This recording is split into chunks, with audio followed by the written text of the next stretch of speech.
আসসালামু আলাইকুম প্রিয় যশোরবাসী, আমি আপনাদের উদ্দেশ্য করে একটা কথা বলতেছি।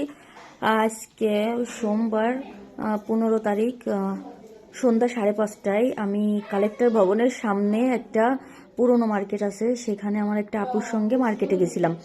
তো যাওয়ার পরে সেখান থেকে আমার ব্যাগের ভিতরে 10,000 ক্যাশ টাকা ছিল। সেটা আবার আমি একটা বিকাশের দোকান থেকে 5,000 উঠাইছিলাম, আর 5,000 ছিল কারণ আমি টুকিটাকি কিছু কেনাকাটার জন্য গেছিলাম। তো যাওয়ার পরে যাওয়ার সঙ্গে সঙ্গে 10 মিনিটের ভিতরে কেউ আমাকে ফলো করে আমার টাকাগুলো নিয়ে যায়, সেটা আমি বুঝতে পারিনি এবং জানতেও পারিনি। তো আমি চাচ্ছি আপনারা সবাই ওই মার্কেটে ঢোকার আগে যার যার ব্যাগ এবং সতর্ক হয়ে যান, কারণ টাকাটা খুব কষ্টের, কারণ আমার টাকাটাও অনেক কষ্টের টাকা। যেহেতু আমি বুঝতে পারছি, আমি তো এখানে অনেক ভেঙে পড়ছিলাম, কান্নাকাটি করছি, তারপর আমি আপনাদেরকে উদ্দেশ্য করে বলছি সবাই সতর্ক হয়ে যান।